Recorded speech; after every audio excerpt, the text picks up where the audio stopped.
Hey, everybody, and welcome to another edition of the Northern Countdown. I am your friendly neighborhood soda, joined as always by my co hosts, Ben and 50. How are you guys doing? The shark just jumped me this time. Very nice, very nice.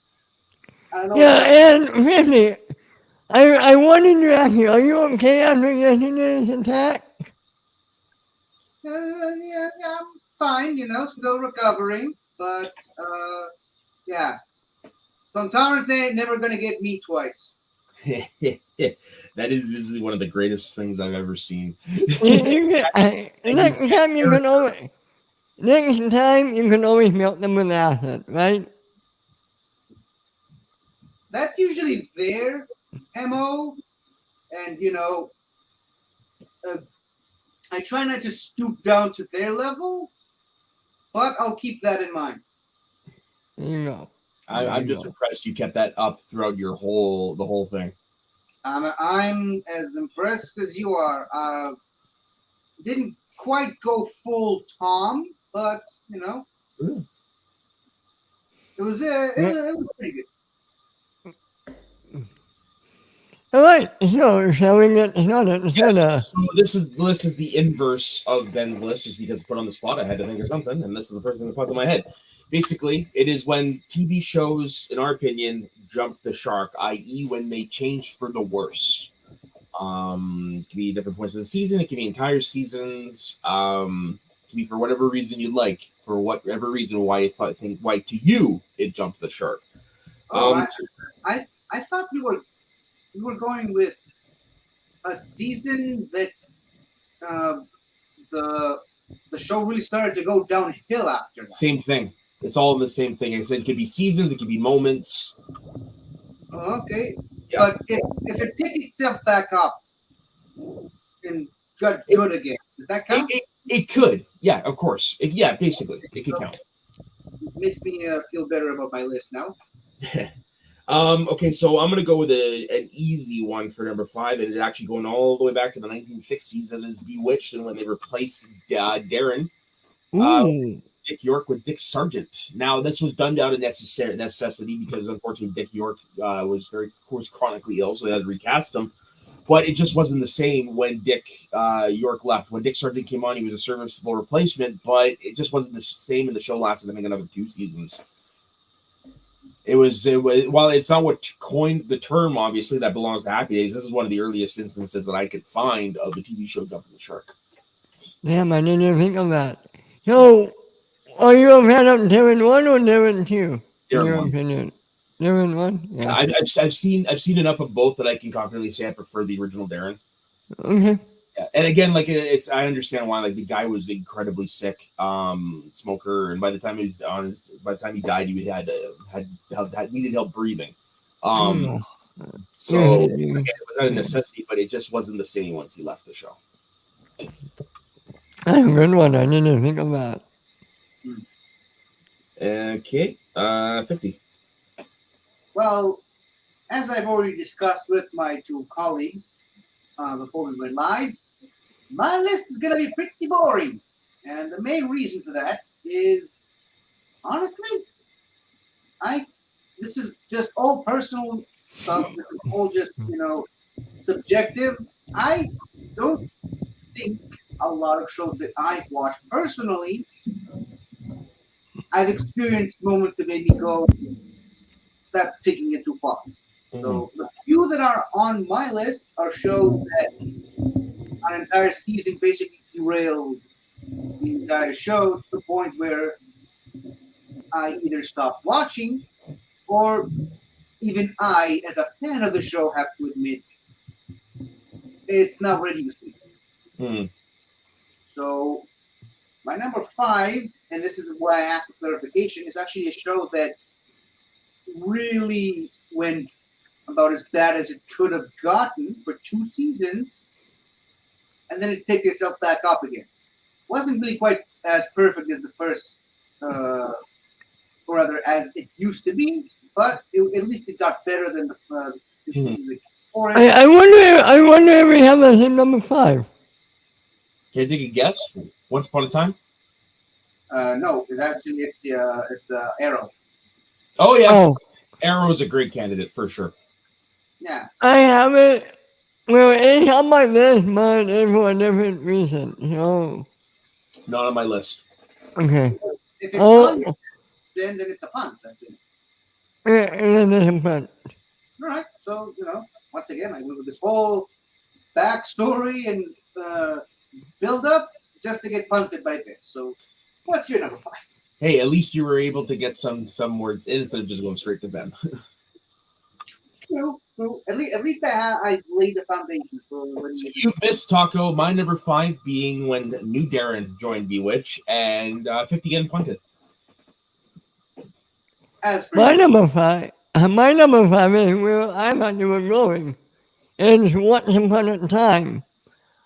But the season where they introduced time travel.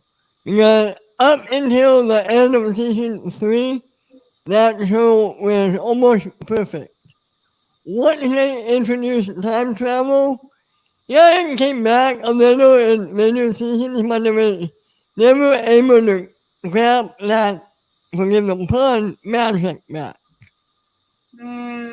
Disagree. I have considered putting it on my list for a completely different reason and a completely different season. Well, sort of, but I don't think time travel really hurt the show that much. No, it didn't hit the show, but what came back at the end of that time travel episode? If you remember, there was a character that came back. So Yeah, for a long time. Spoiler alert: fill me in instead of leaving me in the dark. but yeah, I mean, if you're referring to Elsa. to my future wife Elsa, then I have to tell you, man, I don't know what you're smoking. I love the frozen stuff. It's what came after the frozen stuff I can't stand. But thankfully, that was a quick thing and it was quickly disposed of. And in my opinion, it picked itself back up with the Camelot stuff and the Underbrook stuff and all that. And that, Hero, surprisingly, so I don't know. I've always heard the first season was the only good one. yeah, me too. I've heard that too, and I have often contemplated actually checking out Heroes just to see if what they're saying about that show is true. But because of what everyone's saying, I don't know if I can do that to myself. That's fair. Yeah, that's my number 5. I never felt after season 3 it was never quite the same show, in my opinion. I mean the half season with what do they call themselves, the Queens of Darkness or whatever, that bullshit storyline Yeah. with Maleficent's daughter and Ursula and Cruella de Vil. Hated that. Loved the characters. Hated the storyline. Thankfully, that was the blemish on the show. And unlike you, 50, I didn't love the Camelot, Underworld, Dark Emma stuff. It never really worked for me, personally. I tend to enjoy it when they bring back characters you thought were dead to finish out some storylines that they left, some story thread they left dangling. That's why I appreciated the Underworld stuff. That's fair. And I do love the fact they committed to bringing back pretty much everyone who was presumed dead at one point or another. That's fair. So what's your number 4, my man? I'm going to go back to the past again for this one. This time it's from the 1970s. It is the Dukes of Hazzard. It is the Coin and Vance season. It is the season where John Schneider and Tom Wopat entered into a contract dispute with the network. So they said, okay. So they brought in 2 cousins explaining that Bo and Luke went off to drive in NASCAR and had easily their worst season in the history of the show.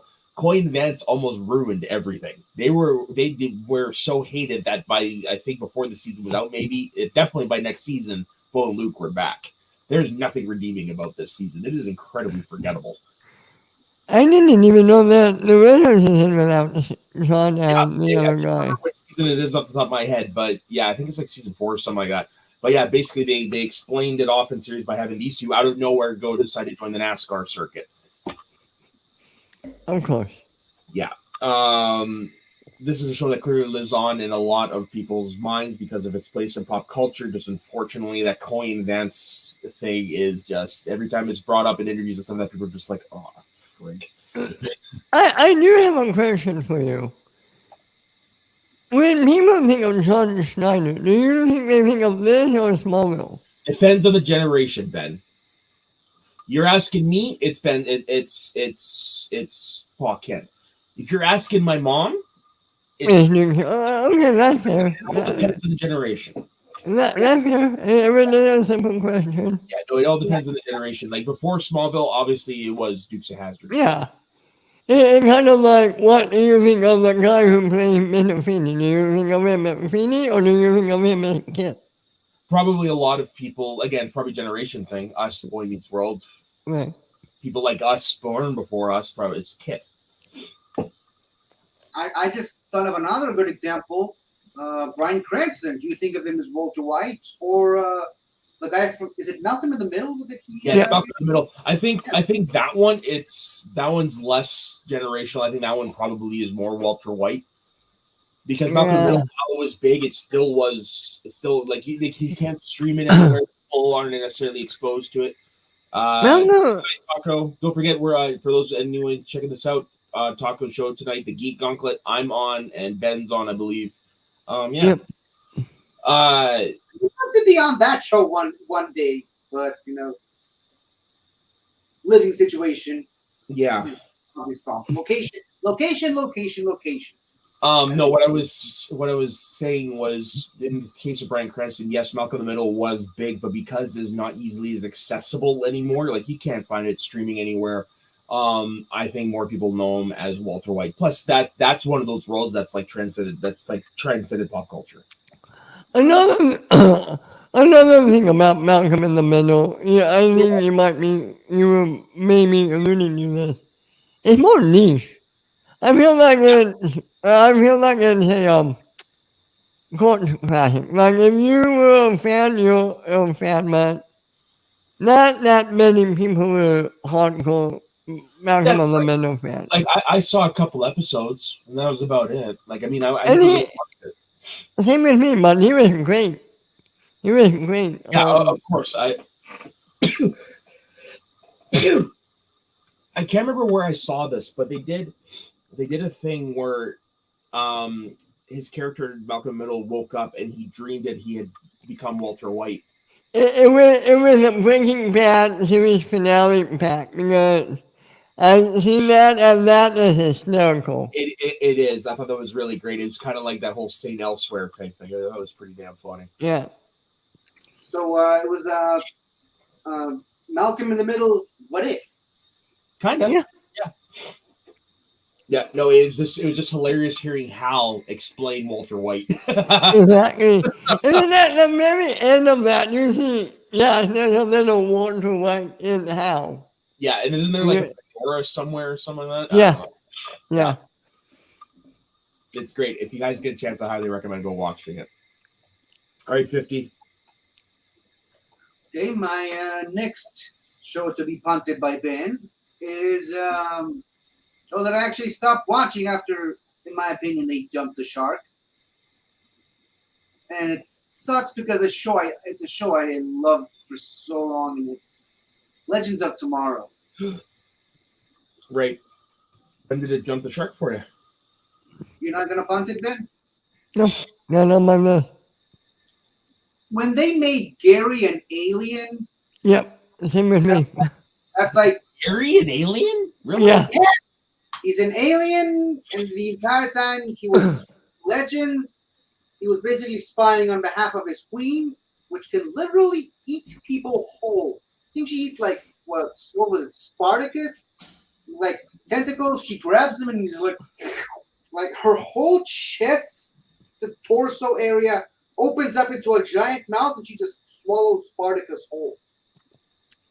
And he was wearing a holographic disguise the entire time, and he kidnapped Sarah for reasons I don't know because it didn't finish the season. And it was just, I know the show did a lot of crazy shit, but that was really taking it a step too far, and it just Yeah. maybe one day I'll go back and finish that season and see. Maybe I was wrong. Maybe I was right. Just drop off, but like, From uh, what I don't know that much because I stopped watching it too. But from what I know, it got wacky and more and more ridiculous. Yeah, I fell off. I can't remember when the hell I fell off. I fell off in the beginning. I took a couple of seasons off, came back for like 1 or 2 seasons, I caught up, and then fell off again. so let me ask you this though, Ben. Well, obviously that's the one that broke the show, but do you think it was a bigger mistake when Arthur Darvill left? No, I think No. the show got better when they got away from that first season style of doing it. I think that. Yeah, but he went on until the end of season 3. Yeah, that's Oh, what was I'm saying. Yeah. I think when Arthur Noble left, that was at Legends at its peak. It was still funny after that, but it slowly became less and less good. For me, anyway. Mhm. I think it still stayed being good right up until that infamous Gary was an alien the whole time season. Right. But still, I mean, Arthur Darvill, the guy's a national treasure. And, 50, I think you'll agree, they did make that character a little bit like the Doctor, didn't they? Especially in the first season. And I don't think so. In the first season, he was very much an authoritative figure, and the Doctor really is a character that really scoffs at authority most of the time. Okay, that's fair. They tried to make him an action hero, which I mean he could definitely pull off. Like seriously, Yeah. I don't think they. Maybe he just got too big for them to keep bringing him on, or maybe they just didn't know what to do with him because they kept trying to use things with him. I think it was the Right. latter. Is it my turn? Yes. Yeah, I think it is. Yeah. Okay, my number 4,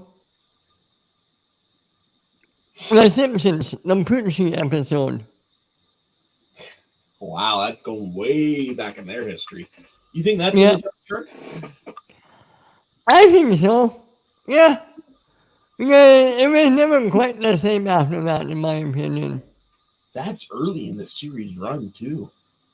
I I think. think I know what you're referring to. That's so early. Oh, okay, so there's an episode where in the Simpsons where Itchy and Scratchy, the creators, they feel things are getting a little bland, so they decide to create a new character called Poochie that Homer ends up voicing, but he ends up being one of the most hated characters of all time. And at the end, they explain they get him off the show by just literally stopping the animated episode of Itchy and Scratchy, pulling the cell of Poochie, saying he has been called back to his home planet. Yeah, it's So eight. You know what? Actually, this is accurate. It's 8th season. A lot of people say 3 to 10 is their wheelhouse as the best season. So this actually falls right in that category at the end. So I do agree now. That is Yeah. part of the end. Yes. So,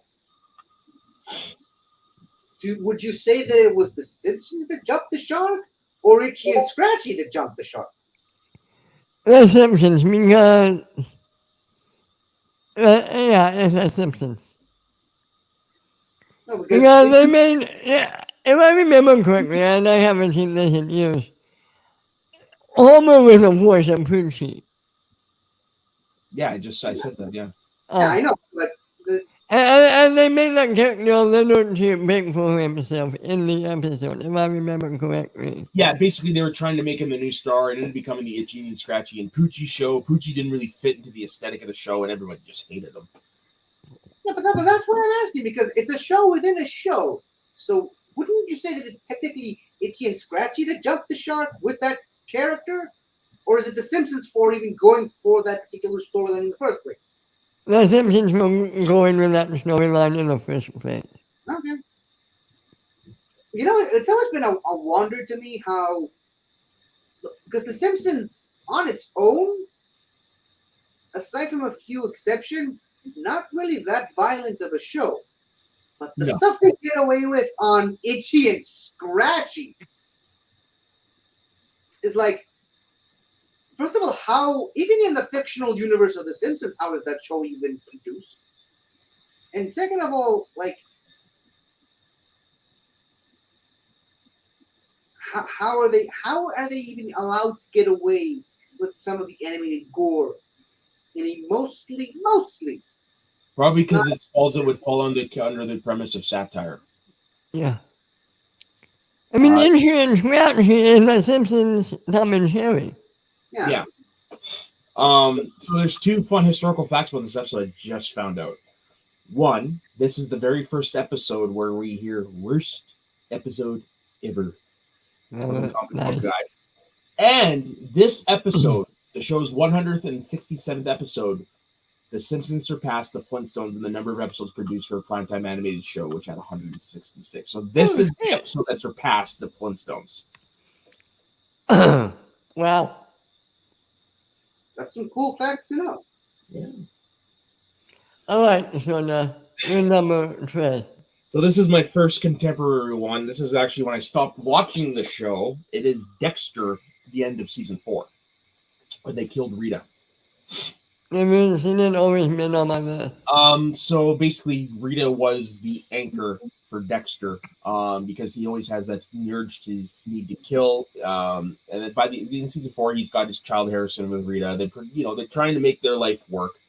But unfortunately, she gets killed at the very end of the episode by the big bad, and it was a shock to all of us when we saw it. And the show was just never the same after that. Rita was more or less the heart of the show, and they tried to replace her. It just didn't work. That's why, thank God, it only lasted, I think, like 2 seasons after this. Was that the John now? That's the Lithgow season, which is, and I'm in agreement, it is the best season, but it's just unfortunately the shock murder of Rita. I don't know. It just didn't work. Yeah. Because, like I said, she was the lifeblood of the series. She was the one that was keeping Dexter grounded. When she was gone, it was kind of like, what's the point? So you never caught up, and I'm guessing you never saw the reboot. Never went back. Never caught up to the revival. I just lost interest. It was a great show. Like, those early seasons were phenomenal, and then they killed Rita, and it's like, well, Arrivederci. Yeah, I get it, man. The original run where he... Arrivederci. Oh, Arrivederci. Very nice. Yeah. You know what? I actually prepared a very special thing for just such a situation. Can you say that again, please? Arrivederci. Arrivederci. Arrivederci.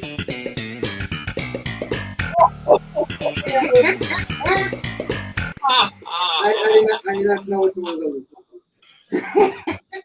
Perfect. I'm gonna enjoy using that. Yeah.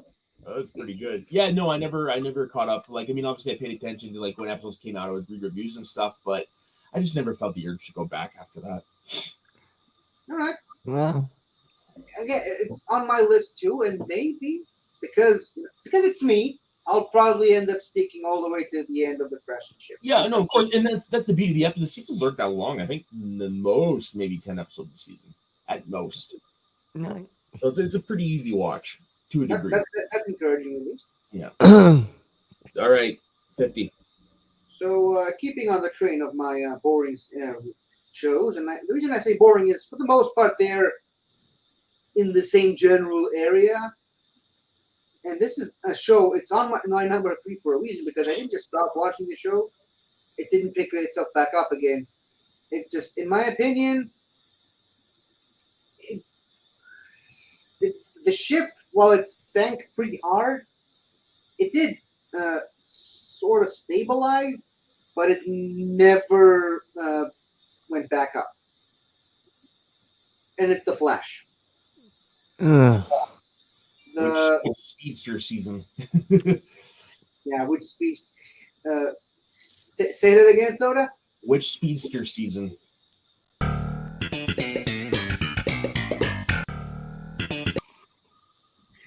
So a lot of the Savitar stuff was pretty shaky, to say the least.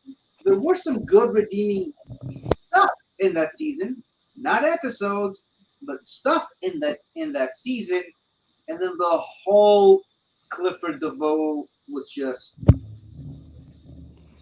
It was a continuous train wreck with multiple trains that just kept going and going and going and going and getting worse and worse and worse and worse. And while I didn't hate the following seasons as much as that one,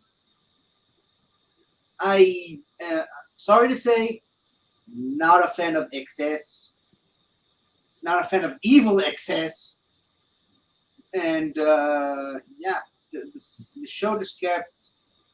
And even though I think the last episode I watched rather was the finale of that season where Iris was stuck in a mirror, and even that. Oh, I hated that season. I Yeah. hated that season. Yeah, like I said, it was so shaky ground. The fact that Barry couldn't tell that his wife is a mirror duplicate after all the bullshit they did in the previous seasons of they are the Flash. Oh, I hate that. I didn't hate it, didn't mind it, but after they really hammered that nail on the head, they are the Flash. The Flash isn't just Barry Allen; it's Barry and Iris together. And then they pull this bullshit where she's a mere duplicate and he doesn't know. Yeah. Until it's too late. And then obviously pulling the rug under our eyes. No, it was actually the guy's wife that was the villain the whole time. And she was fooling. And Iris was just an idiot for not. As a journalist, or a wannabe journalist at least, how do you not realize that this woman is actually the bad guy, not her husband? And she's stuck in the mirror with you. It's. I can. Zen. I am zen. Not getting mad about that season. It's finally ending in season 9. And I'm pretty sure that was season 7, and I never even checked out season 8. After that I agree that this is where the series started to turn. I made it to the end of the cicada stuff, and then I stopped. So I stopped in like season 5. the cicada is actually not that really. It's not bad, but at that point, I'd already lost interest in the show. No, And you're right. This season 1 and season 2 are so good. Especially season 1, especially that first season. For me, I know the last good episode I liked was on season 6 premiere. The only reason I liked that episode is because Barry went through a wormhole hole with a song Flash Gordon playing in the background. Oh, It was a pretty kick-ass moment. interesting. Yeah, I think I remember the moment. Don't necessarily remember the full episode itself, but Yeah, me too. of course, nowadays, the Flash Gordon song, not quite as favorable for me because of Mike Kalinowski related reasons, but that's just me. Okay. When he started to sing the song, No. judges ruled it. And Great that's moment. what- He should Yeah. have won. He should have won that. And like, what a story would that have been if he beat Bateman and Snyder back to back on the same day? And well, Flash Gordon got in the excitement of Flash Gordon got in the way, and it still irks me to this day. That's, in my opinion, that's his "Don't Tell Peter" moment. That's just me. Yeah, No, definitely. agreed on that. You jumped the gun Definitely. on that one.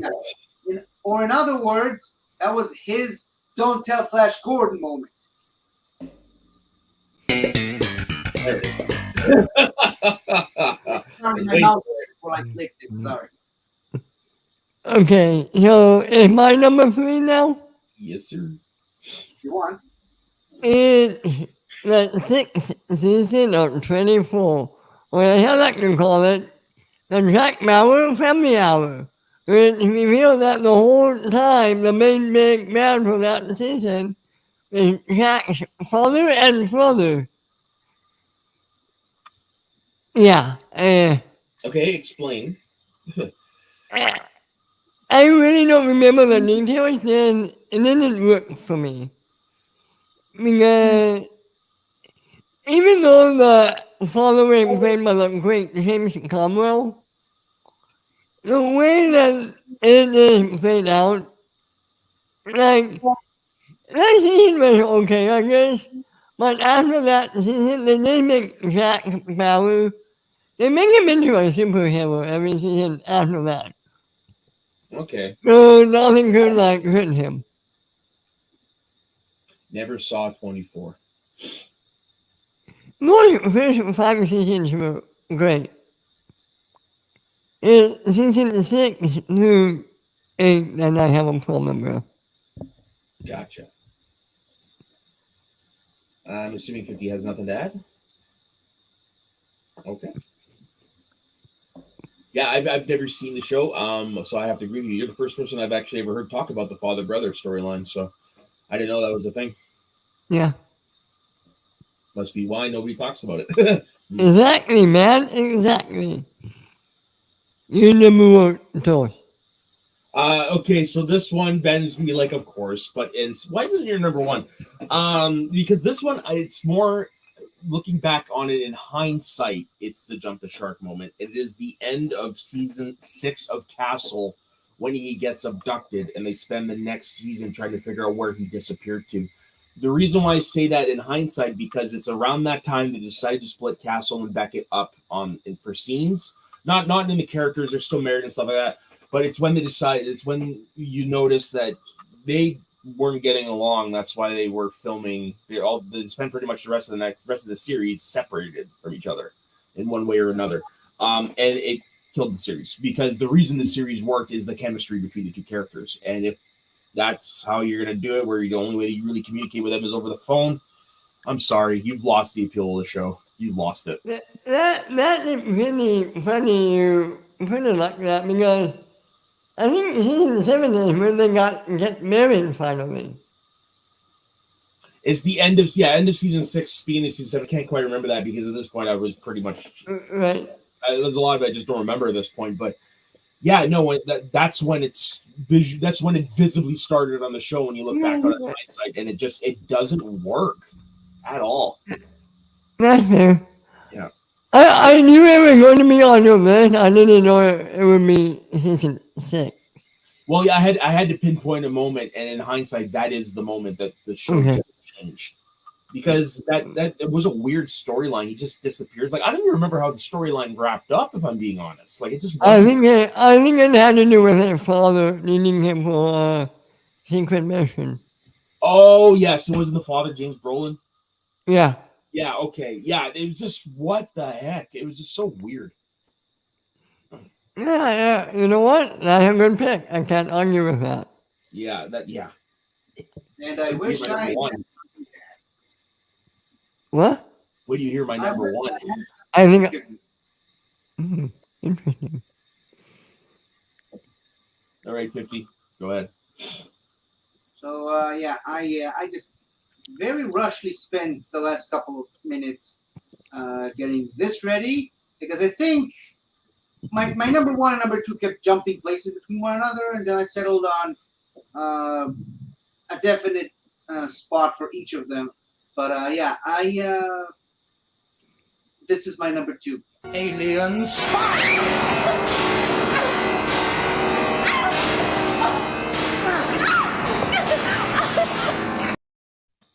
I know about this moment. Yes. So yeah. he went from a fan favorite doctor to a guy that strangles a young woman in his debut episode. And the doctor to boot. Yeah, and the doctor. Now, fair is fair. The Sixth Doctor is one of my favorites, mainly because of Big Finish, where he doesn't do stuff like that. Hmm. But that's how they sort of started the episode.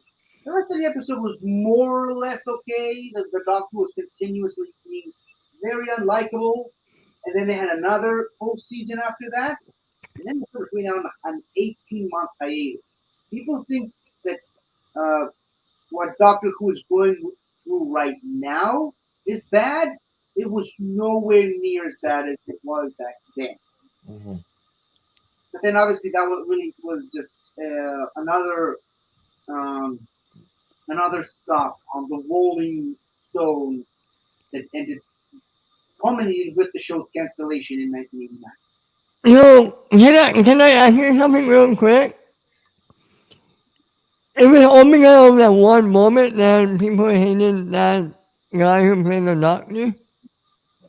It was one of them. It was a catalyst for sure. It was the Uh-uh. catalyst that there was this moment. He was extremely unlikable and very arrogant and pompous and very Actor. douchey. And well, like I said, he got way better on Big Finish. It was such a major blow to the character that they just couldn't recover. And the original plan, if the show hadn't gone into the long hiatus, the original plan was to have this Doctor be a very unlikable and unrelatable dude, and slowly over the course of several seasons grow as a character to basically be a character we all love and root for, in a similar vein to the first Doctor. But because it started with such a bang, they were never given the time and the episodes to do that. And they sort of slightly did a similar thing with Capaldi, not to the same extent. No, but Capaldi. Yeah, Capaldi worked mainly because it was a completely different era for the show, but mostly while Capaldi in his debut season did some, I would consider, despicable things. He didn't choke anybody, that's for sure. Yeah, it was nowhere near as bad. I mean, he left More, Clara. it was with that Doctor, it was more mental cruelty than anything else. Yeah, he left Clara and the student alone to decide the fate of the moon. He just left them there.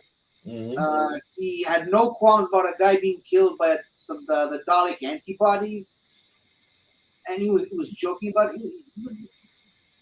That the thing is, I always say that Capaldi's first season might be the worst first season for a Doctor, and the main reason I say might be is because of the Sixth Doctor. The technicality there is he technically didn't really get a first season. He was introduced in the finale episode of, he was introduced in the penultimate episode of Peter Davison's final season, and then his first full episode was the finale. It was a weird scheduling thing there. Can you guys imagine if that happened today with Twitter being on thing? Oy. Oh boy! And the Me Too movement and all that. It's I'd much rather not. It's such a. I mean, a bit morbid to say it, but it's hindsight is 2020. It's sort of a good thing that John Nathan Turner is no longer with us and kind of died before the beginning of the new millennium.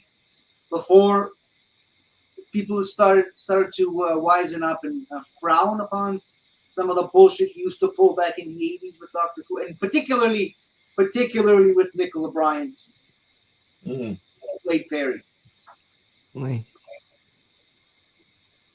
Yeah, it's like while I do sort of owe him a debt because he kept the show alive for another 10 years or more, but he was a despicable human being in more ways than one. Is that fair? yeah. All right, Ben, your turn. My number 2 is the cut from Ulu L. But for me, personally, it's the space battle that happened in the 100th episode that jumped the shark. Really, the the part of the crossover. Yeah. Oh, really? Yeah, that was a weird entry into that crossover. Really weird. When you see a space battle, like very Empire Strikes Back moment, you don't think of the arrow. You don't think of this hooded hood going around killing people. It's so insane. I don't think Arrow will quite the same after that, in my opinion. So that falls in a weird place that they just happened to have that crossover around the 100th episode, and where they kind of ventured off their own thing to do it in the middle of the crossover. It was just really bizarre. I liked the concept of the episode where it was like, It's a Wonderful Life type thing. Right. But yeah, it was just it's an episode that would have worked anywhere else but where it aired. Exactly. So I do agree with you. It kind of fell off the rails there. That's where it started to, anyways. Well, I love you guys, but I don't know. I think you're crazy because that episode, because of all the flashbacks, and remember the space battle thing doesn't really happen until the end, and it was mostly the next episode, which was the Legends of Tomorrow episode, that really dealt with the space battle stuff. But the 100th episode of Arrow was basically the show reflecting back on its own. No. It's got nothing to do with that 50. I'm saying it's a good episode. It works. It's just where it falls in the season is a little weird. I thought it was the perfect place to put it. Okay. In the middle of a space battle, you have this small intermission where you just reflect on the characters that made the universe what it is.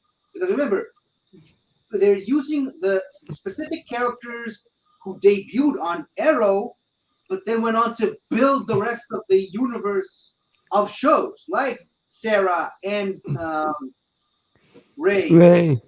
Yeah, okay, that's fair. That's fair. When you look at I think it's the best episode in that crossover because it reflects on the characters themselves. It takes a break from all the alien. The 100th episode, I 100% agree with you, and everything you said is 100th episode. It's just, to me, it just felt weird having it in the middle of this big ass crossover that's supposed to have this big impact. It just felt weird, but everything about the episode itself, I 100% would agree with you.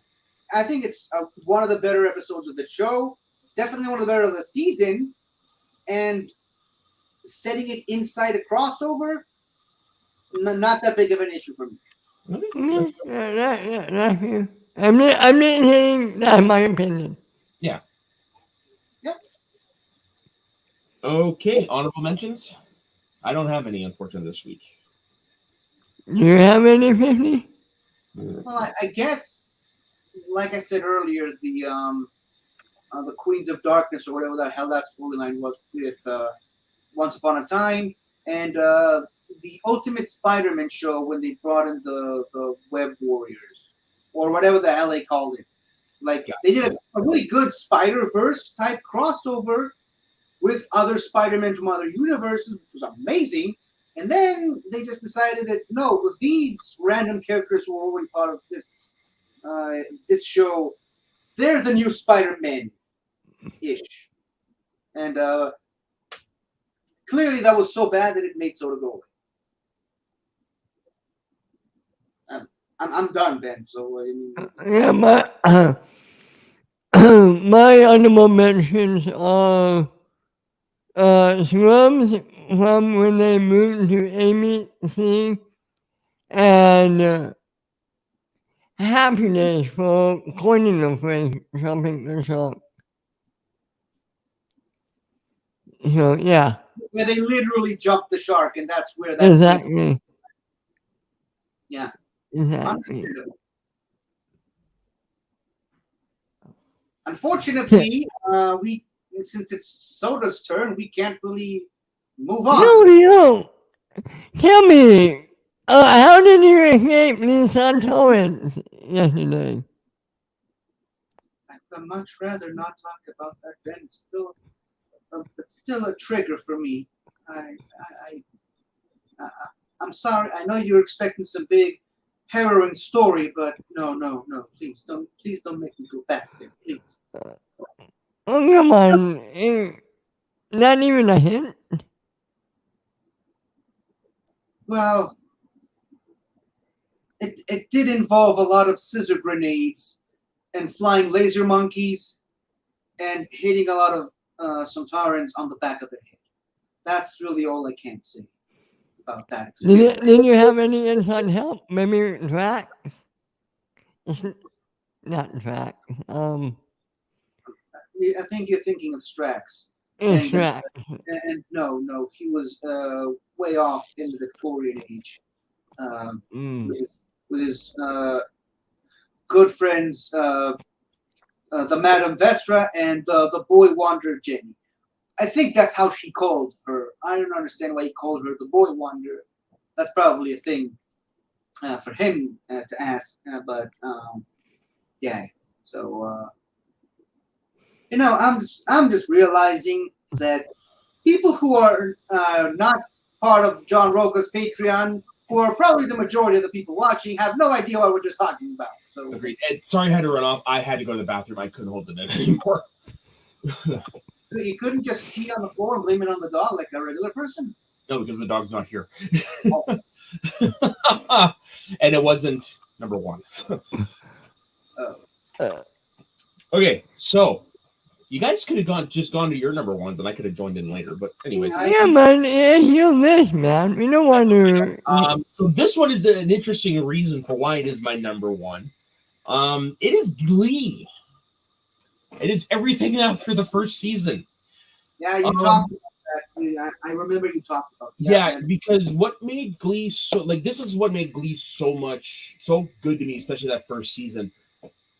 When they're using music as a metaphor for everything that's going on in the show, they're drawing music inspiration from Charlie Chaplin and all these different artists throughout time. They're actually celebrating music as a whole. The show got popular and they started straying away from that. So you got less Journey, less Neil Diamond, less Kiss, and then all of a sudden the show's popular. And all the songs they do are all popular songs from today. They completely stopped doing what made the show the show. Basically, it sold out in a way. It became everything that the show was, the opposite of what the show was, because the show is about a bunch of outsiders trying to fit in. What happens when they become popular? They do everything the popular kids do. So all they did was just start covering popular songs that are garbage for the most part. It lost all of its appeal to me. I stopped halfway through the second season. I was like, I'm done. If that's all you got to listen to, I'm not a fan of popular music. Why would I want to watch a show that's all it is when it's supposed to be about a show that celebrates music and life and being it's okay to be an outcast? And that for me, that was it. I've never seen it. I've seen one episode since because I had to go and watch it, and it was the Finn memorial episode. It's the only episode I watched afterwards. But it's just it went downhill for me after that when it became too mainstream. Yeah. In a way, that it's actually the realistic side of this, because when the outsider, the quote unquote weirdo gets popular, just becomes a generic Exactly. popular kid that talks about what a popular kid did. That's why it still got popular and stuff like that. Because for me, that was when the show died. I was going to say that's why when I finally became popular in school, I kept to myself. I kept doing the same shtick that made me popular in the first place, and that's why I never became one of those generics, normies. Yeah, because popularity is the thing. Yeah, no, it's a weird one. I'm pretty sure I still have all the seasons they released during that first season because they had some really banger covers of, Bust a Move by Young MC. There was some Bette Midler in there, Barbara Streisand, the stuff from all over the spectrum of music. And then second season is we don't need that anymore. That's what made the show great. But that's just me. All right, 50, you're number one. Of course. Of course it is. There's a reason I waited for you to come back. Gotcha. So, the Impossible Girl storyline. Probably one of the worst storylines in the show ever. And do not argue with me on that one. It took a barely interesting character and just made her worse. And the showrunner saw that people were hating on the character, and instead of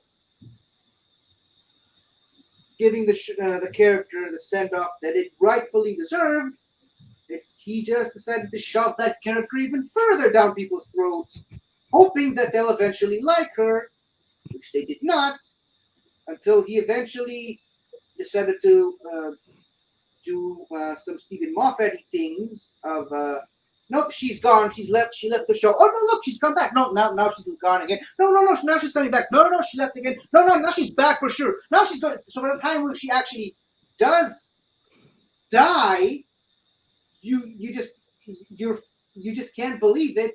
And then guess what? He brings her back to life again. And not only that, he does the Stephen Moffat thing and just makes her live forever. Because that's what characters need. And clearly it reflected the doctor, it was the doctors that were with her during that time. And while I love Capaldi, and I love his final season, the No Clara season, sadly, after that, with a different showrunner, the show, you could argue that the show jumped the shark again, but in a show like Doctor Who, jumping the shark is what the show does best.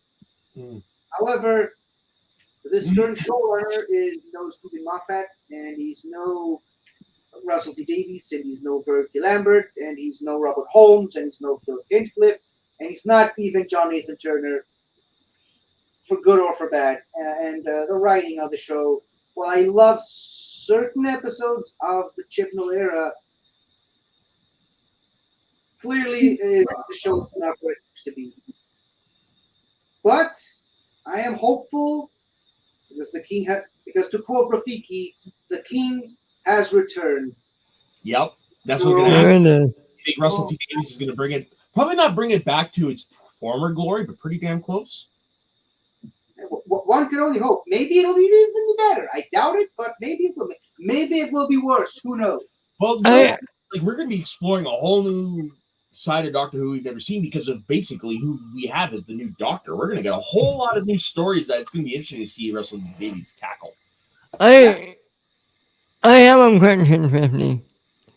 Do you think you'll see Clara in the 60th? Do you think we'll see what? Clara in the 60th. No, I don't know. I mean, No, the thing. can I just butt in real quick? I just want to say I don't think we'll see Jenna Coleman come back, but I think we'll see Clara. Does that make sense? I think if we will, Mm. I think if we will see Clara, you can bet your ass it will be Jenna Coleman. No, but I mean, I don't think she's coming back. Own White House counsel. Sorry. Well, what's going on? Here's the thing, and here's why I say no. Is because in my opinion, the main difference between Stephen Moffat and Russell T Davies is Russell T Davies does great work.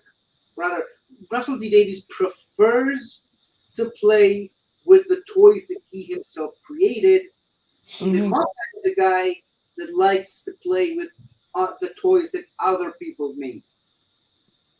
And that's why I don't think he will bring back Clara. I mean, clearly, according if some pictures are to be believed, Capaldi's back. To what capacity and what extent we still don't know yet. But I mean, case in point, Stephen Moffat not only he crafted one of the best masters of all time in Missy. Yep.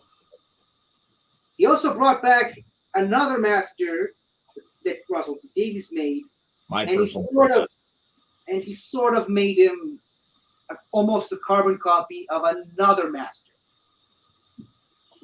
So yeah, Stephen Moffat. If Stephen Moffat was heading the show, the 60th, partially because Tara Oswald is his character, but you can bet your ass he would have brought her back to one capacity or another. If Russell T, I don't think. If she does come back, I think it should be with Smith because everything you said aside, 50, I think she has better chemistry with Smith.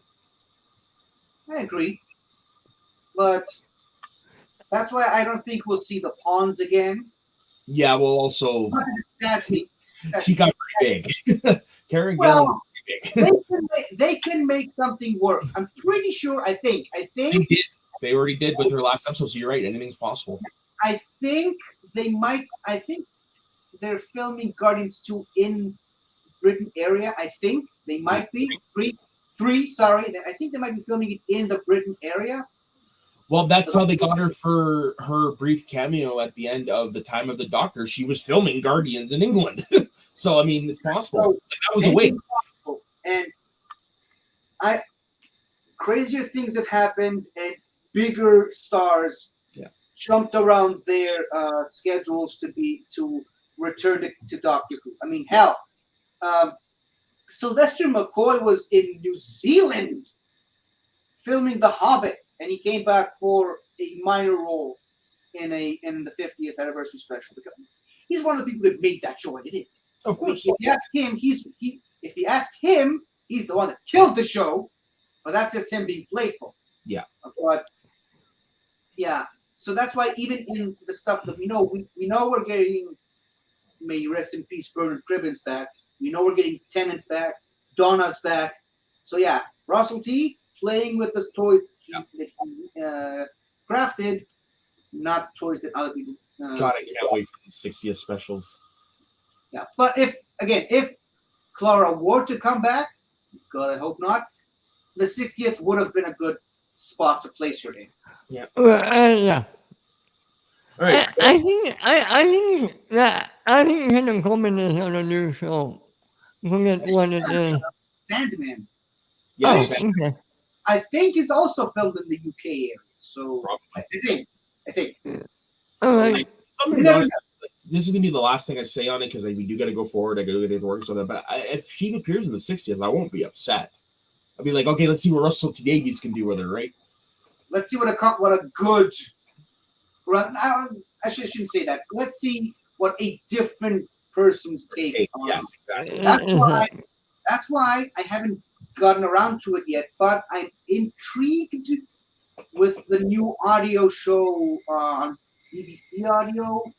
That's sort of a spin-off of Chibnall Era with Jodie Whittaker. Because I'm intrigued to see what a showrunner that isn't Chris Chibnall can do with that character. Yeah, well, there you go. All right. All right. Now, my number one is Married with Children. When they brought Ted McKinley in to replace. Patron saint of jumping the shark. To replace God, what's his name? I don't even know the actor's name, but The character Jefferson Darcy. no, but the character that he replaced, it was. Oh, give me a second. I'll take a look at it up right now. Because it's Anyway, Ted McKinley and Jefferson Darcy, the new husband of Marcy, a male pimple, if you will, who. Steve Rhodes. Right. Yeah, what Jefferson came in, it really didn't change the show. Hmm. I still liked it, but yeah, he was a way different character than Steve, in my opinion. Yeah, and it's not a show I watched a lot, but for some reason there is a moment where they're talking about her getting married to Marcy, getting married to Jefferson. And somebody said, "So your name is going to be Marcy Darcy?" I think that was either Christina Applegate or David Faustino who said that. Yeah. God, I love that. It's not politically correct now, and there's no way it can get made today, but I enjoyed that show when it was on back in the 90s. Yeah, it's definitely some of the moments I watch of Ted Bundy just being Ted Bundy. Al Bundy. Yeah, not Ted Bundy, Soda. Oh, That's a yeah, good- wrong Bundy. Oh, I should have said King Kong Bundy. Al Bundy, yes. Oh.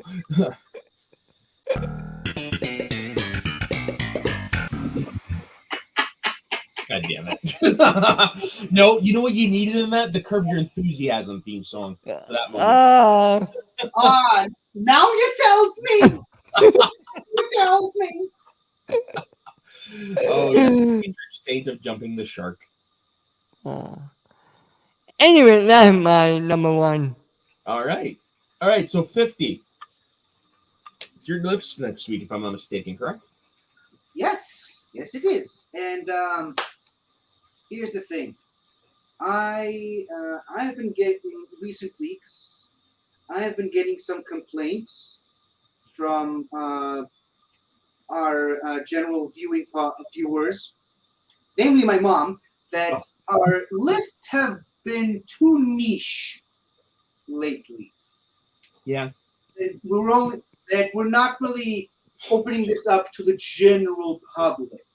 We're not being broad enough. So she gave me a list of suggestions of how to make the show a bit more appealing to the wider audience. Okay. And one of those is shows with great costume designs. Oh. And I did actually ask her to clarify. We're including just regular clothing and suits and dresses, but also makeup and prosthetics, or rather full body suits. Gotcha. Strex can be on the show. That's what I'm trying to say, Peter. You know, Sontaran can be on the show is what I'm trying to say. Best costume and character designs in TV. I love that. Yeah, that works. I like that too. I love that. All right, that's going to be a fun list, man. Yeah. That's actually So yeah, like are that. you happy now? Are you happy now? Is this broad enough for you, Mrs. Mom? All right, 50. Where can everybody find you? You can find me every Saturday on Saturday on this show right here with these two wonderful gentlemen talking about top 5 stuff that my mom wants me to bring up on the show.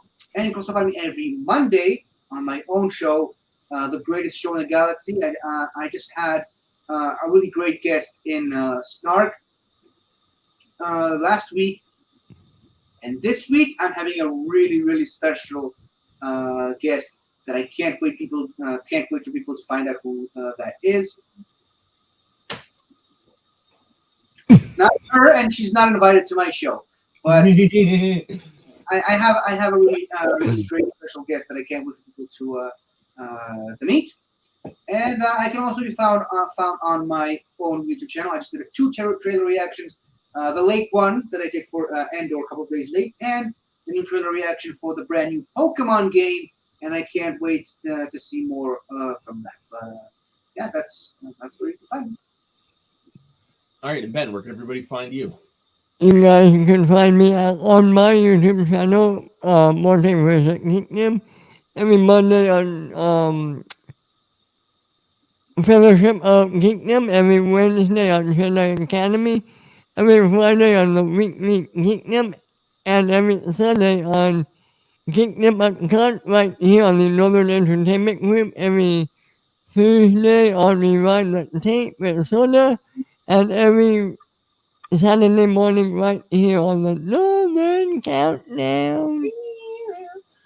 And as for myself, you can find my personal Instagram and Twitter on soda_the_saxman. You can find me on the shows that were mentioned already by these two gentlemen on this network. You can also find me Wednesday nights on the Square Slice Wrestling Show on this network. And coming back next week on the Let's Get Ready Network, it is the Blokes of Wrestling, previously known as the Dropkicks, the wrestling weekly news show over there that I do with Dagan. So on behalf of myself, Ben 50, thank you very much for watching the video. Don't forget to like and subscribe. Let us know in the comments what shows you think jumped the shark and why. So on behalf of the 3 of us, thank you very much for joining us this morning, and we will see you next week on the Northern Countdown.